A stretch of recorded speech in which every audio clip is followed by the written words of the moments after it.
మనం నేర్చుకున్నాం. అనుకూలమైన ఒక ప్రార్థన సొలొమోను చేశాడు కదండి. అనుకూలమైన ప్రార్థన తాను చేశాడని నేర్చుకుంటూ అతని ప్రార్థనను గూర్చి, అలాగున అనుకూలమైన ప్రార్థనలు చేసిన కొంతమంది వ్యక్తులను కూడా మనం చూసాం. అయితే అలా సొలొమోను చేసిన ప్రార్థనలో నుండి దైవజనులు మనతో మాట్లాడుతూ ఏది అవసరమో దానినే మనం అడగాలి, ఆశించాలి అన్న మాటను మనకి నొక్కి వక్కానించి చెప్పారు కదా. నిజంగా మనకేది అవసరమో అది అడిగితే ఆయన మనకు అనుగ్రహిస్తాడు. ఎందుకంటే వాక్యంలో వ్రాయబడిన మాట, మీ పరలోకపు తండ్రికి మీకేది అవసరమో తెలుసు, ఆయన ఎరుగును. మీకేది అవసరమో, మీకు ఆ సమయానికి ఏమి కావాలో దేవునికి తెలుసు. అయినా అడిగి పొందుకోవడం మనం నేర్చుకోవాలని. ఏదైనా ఊరికే వస్తే దానికి విలువ ఉండదు కదా. అవసరమయ్యింది అనిపించినప్పుడు దాన్ని అడిగి పొందుకున్నప్పుడు దాన్ని కాపాడుకోవటం కానీ, దాని విలువ తెలిసిన వారంగా కానీ మనం ఉంటాం. కనుక ప్రభువు మనకు దానిని నేర్పారు, బోధించారు. కాబట్టి మీకు ఏది అవసరమో నాకు తెలుసు, అయినా అడిగి పొందుకోమన్నాడు. మీ సంతోషం పరిపూర్ణమగునట్లుగా మీరు అడగడి మీకు ఇయ్యబడును, అడుగుడి మీకు ఇయ్యబడును అని ప్రభు చెప్పారు. సరే, ఏది అడిగితే అది ఇవ్వడు అన్నది ఖచ్చితంగా మనకు అర్థమవుతుంది కదా. ఎందుకంటే మన ప్రతి అవసరం దేవునికి తెలుసు కనుక మనం అడిగేది మనకు అవసరమైందా కాదా, లేదా ఒక దురాశతో మనం దానిని అడుగుతున్నామా, వ్యర్థంగా అడుగుతున్నామా, కుయుక్తితో అడుగుతున్నామా, ఎలా అడుగుతున్నామన్నది సమస్తము ఆయనకు తెలుసు. కనుక అనుకూలమైన ప్రార్థన చేస్తేనే అంగీకరిస్తాడు మన దేవుడు. దేవునికి మహిమ కలుగునుగాక. హల్లెలూయా, హల్లెలూయా. ఈ మాటలన్నీ మనం గత వారమే నేర్చుకున్నాం. అలా నేర్చుకుంటున్న క్రమంలో దైవజనులు ఒక మాట చెప్పారు, ఏది అవసరమో అది మనం అడిగితే మనకు అనుగ్రహించబడుతుంది. అదే అనుకూలమైన ప్రార్థన అంటూ ఏది అవసరమో, ఏది ఆశించాలో ప్రభు చిత్తమైతే నెక్స్ట్ వీక్ ధ్యానం చేద్దామని ముగించారు కదా. గుర్తుందో లేదో, నేనైతే నా నోట్స్లో రాసుకున్నాను, నేను గుర్తుపెట్టుకున్నాను. ఆ విషయాలే ధ్యానం చేస్తూ ఉండగా కొన్ని మాటలు ఇది మనందరం ప్రభు సన్నిధిలో ధ్యానించి నేర్చుకోవాలని ప్రభు చేత ప్రేరేపించబడ్డాను. దేవునికి స్తోత్రం కలుగునుగాక. హల్లెలూయా, హల్లెలూయా. చూద్దామా? లూకా సువార్త 10వ అధ్యాయం 41, 42 వచనాలను చదువుకుందాం. అందుకు ప్రభు, మార్తా మార్తా, నీవు అనేకమైన పనులను గూర్చి విచారము కలిగి తొందరపడుచున్నావు, గాని అవసరమైనది ఒక్కటే. మరియ ఉత్తమమైన దానిని ఏర్పరచుకొనెను, అది ఆమె యొద్ద నుండి తీసివేయబడదని ఆమెతో చెప్పాను. చాలండి. దేవుడి వాక్య భాగంలో నుండి మనందరితో మాట్లాడునుగాక. దేవునికి స్తోత్రం కలుగునుగాక. హల్లెలూయా. యేసు ప్రభుల వారు మార్తను మందలిస్తూ మార్తకు చెబుతున్న మాటలు ఇవన్నీ కదా. ఏమని? నీవు అనేకమైన పనులు పెట్టుకొని తొందరపడుతున్నావు, కానీ మరియా అవసరమైనది ఏర్పరచుకున్నది. ఒకటే అవసరమైనది ఉన్నది, అది మరియా ఏర్పరచుకున్నది. ఉత్తమమైన దాన్ని ఆమె కోరుకున్నది. అది ఆమె వద్ద నుండి తీసివేయబడదు అంటూ ప్రభు చెప్పాడు. అంటే అవసరమైనది ఒకటి ఉన్నది అని మనకు అర్థం అవుతుంది. మనం దానిని కోరుకోవాలి, ఆశించాలి, దానిని ఏర్పరచుకోవాలి. అది ఉత్తమమైనది అంట. అది మనం ఒకవేళ కోరుకొని ఆశించి దానిని మనం ఏర్పరచుకుంటే, దానిని కలిగి ఉంటే, అది మన యొద్ద నుండి ఎవ్వరు తీసివేయలేరు అంటూ ప్రభు మాట్లాడుతున్నారు. దేవునికి స్తోత్రం కలుగునుగాక. హల్లెలూయా, హల్లెలూయా. అవసరమైనదే, ఉత్తమమైనదే మనము కోరుకొని మనం కలిగి ఉంటే, మనం ఏర్పరచుకుంటే ఎప్పటికీ ఎవ్వరు కూడా అది మనం యుద్ధ నుండి తీసివేయలేరు అన్నది ప్రభు ఇది నా స్పష్టంగా మనకు అభయమునిస్తూ ఉన్నారు. దేవునికి స్తోత్రం కలుగును గాక. హల్లెలూయా. ఆ అవసరమైనది ఏమిటి అనంటే, మార్త విస్తారమైన పనులు పెట్టుకొని ఉంది, కానీ మరియా ఆయన పాదముల యొద్ద కూర్చుండి ఆయన బోధ వింటూ ఉందంట. దేవునికి స్తోత్రం కలుగును గాక. హల్లెలూయా. అవసరమైనది ఒక్కటే, అది ఏమిటి అంటే మనము దేవుని పాదముల చెంత కూర్చుండి ఉండడం, ఆయన మాటలను వింటూ ఉండడం, ఆయనతో మనము సంభాషిస్తూ ఉండడం, అంటే ప్రార్థనలో గడుపుతూ ఉండడం, మనము ఆయన వాక్యాన్ని వింటూ ఆయన ఉపదేశాల్ని వింటూ దానిని ధ్యానం చేస్తూ చదువుకుంటూ బ్రతకడం. ఇదే చాలా చాలా అవసరమైనది. అది ఒక్కటే అవసరమైనది, అది ఉత్తమమైనది. దానిని మనం ఏర్పరచుకోవాలని, అలా గనక ఆ ఉత్తమమైన దాన్ని అవసరమైన దానిని మనం ఏర్పరచుకుంటే, కలిగి ఉంటే, మన యొద్ద నుండి అది ఎప్పటికీ ఎవరు తీసివేయలేరని ప్రభు మాట్లాడుతూ ఉన్నారు. దేవునికి స్తోత్రం కలుగును గాక. హల్లెలూయా. కనుక ఇది గత వారంలోనే చాలా అయ్యగారు వాక్యాన్ని ధ్యానించే విషయంలో మనల్ని హెచ్చరించారు, చదివే విషయంలో మనల్ని హెచ్చరించారు. ఎంతమంది మరి ఆ హెచ్చరికను సీరియస్గా తీసుకొని వాక్యాన్ని ప్రారంభించారో చదవడం నాకు తెలియదు. చదువుతున్నారా అండి వాక్యాన్ని?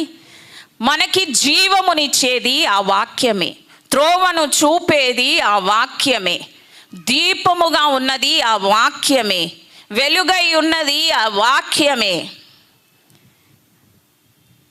మనము మన పరిస్థితి, మన లోపం, మన బలహీనత ఎలా ఉన్నదో మనం సరి చేసుకోగలిగే ఒక అద్దము వంటిది వాక్యం. దేవునికి స్తోత్రం కలుగును గాక. హల్లెలూయా. ఎవరో వచ్చి మనకు చెప్పక్కర్లేదు. మన హృదయములోని ప్రతి బలహీనత, ప్రతి లోపం, ప్రతి చిన్న సూక్ష్మమైన ప్రతి ఒక్క మచ్చ, డాగు మనకి కనిపించేలా చేసేది అద్దము లాంటి ఈ వాక్యం. అందుకే ప్రతిదినం కూడా పరిశుద్ధత లేకుండా ఆయన్ని చూడలేం. మనము కలంకము లేని వారంగా, ఏ ముడత మచ్చ డాగు లేని వారంగా ఉంటే ఆయన మహిమతో నింపబడతాం, ఆయన మహిమను పొందుకుంటాం, జీవము చేత నింపబడతాం. అలా అయితేనే మనం ఆయన ఎదుట నిలవగలుగుతాం, ఆయన రాకడలో మనం ఎత్తబడతాం. మనం బ్రతికేదంతా కూడా ఆయనను చేరుట కొరకే కదా, ఆ రాకడలో ఎత్తబడుట కొరకే కదా, ఇంకేం ఆశ లేదు కదా. మన భక్తి, మనం చేస్తున్న దానికి మనకున్న గోల్ అదే కనుక మన గోల్ అయితే, దాని మీదే మన దృష్టి ఉంటే, మనం ప్రతిదినం కూడా ఈ మలినం ఏది లేకుండా, ఎక్కడ అపవిత్రత లేకుండా, ఏ డాగు లేకుండా, ఏ మచ్చ లేకుండా మనల్ని మనం కడుక్కోవడానికి, మనల్ని మనం పరిశుద్ధపరచుకోవడానికి మనము ఆయన వాక్యము దగ్గరికి రావలసి ఉన్నది. దేవునికి స్తోత్రం కలుగునుగాక. వాక్యమును ఈ అద్దము దగ్గరికి వస్తేనే అవన్నీ మనకు కనబడతాయి. కనబడినప్పుడు వాటిని మనం ఆయన రక్తము ద్వారా, ఆయన వాక్యము ద్వారా, ఆయన ఆత్మ ద్వారా, అగ్ని ద్వారా మనం వాటిని కడుక్కోగలుగుతాం, పరిశుద్ధపరచుకోగలుగుతాం. కనుక తప్పకుండా ఆయన వాక్యాన్ని మనం ధ్యానించవలసి ఉన్నది, చదవాలి, ధ్యానం చేయాలి, ఉపదేశాలను వినాలి. ఆదివారం ఆరాధనకు వంతుగా వచ్చి అయ్యగారు చెప్పే 4 మాటలు విని ఆహా ఓహో అను సంతోషపడి వెళ్ళిపోతే ప్రయోజనం ఏమీ ఉండదు. ఆ వాక్యాలను మనం ధ్యానం చేస్తూ ఉండాలి, పదే వింటూ ఉండాలి. యూట్యూబ్లో మీకు అవి అందుబాటులో ఉంటానే ఉంటాయి. ఎప్పుడు అవసరమైతే అప్పుడు. చాలామంది ఆయా ప్రాంతాల్లోని బిడ్డలు మమ్మల్ని కలిసినప్పుడు చెప్తారు, అయ్యా ప్రతిరోజు ఉదయం లేవగానే మేము యూట్యూబ్లో మీ వాక్యాన్ని పెట్టుకుంటాం, ప్రతిరోజున ఒక 3-4 ప్రసంగాలు వినండి, మేము మా రోజు గడవదు. కొంతమంది అయితే ఒక ప్రసంగమైనా వినండి నిద్రే పోము. ఇలాగ ఎంతోమంది ఇలాంటి సాక్ష్యాల్ని ఇస్తూ వారు దీవించబడుతున్న వారుగా చెబుతూ ఉన్నారు. మనకు దొరుకుతుంది కాబట్టి అయ్యగారు మన అయ్యగారే, మనకు ఆదివారం లైవ్ నేరుగా ప్రత్యక్షంగా వింటున్నాం కాబట్టి మాకు ఇంకేం డోకా లేదు, మళ్ళీ ఆదివారం వెళ్తాం కదా వింటాం అనుకుంటున్నారా? కాదండి, అలా వద్దు. ఒక కాలం వస్తుందంట, అప్పుడు మనకు అసలు వాక్యము కొరకైన కరువు ఏర్పడుతుంది. ఆమోస్ గ్రంథంలో అది వ్రాయబడి ఉన్నది.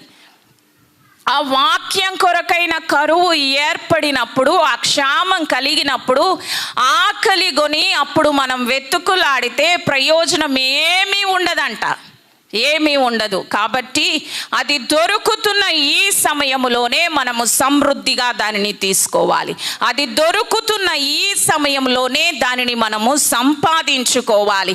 అందుకే ఇశ్రాయేలీలకు దేవుడు చెప్పాడు, మన్నాను మీరు సమకూర్చుకుంటున్నారు కదా, ఏ రోజుకు ఆ రోజు సమకూర్చుకోండి. 7వ దినాన అది దొరకదు గనుక 6వ దినాన 7వ దినానికి కూడా సరిపడా మీరు సమకూర్చుకోవాలి, రెట్టింపు సమకూర్చుకోవాలి.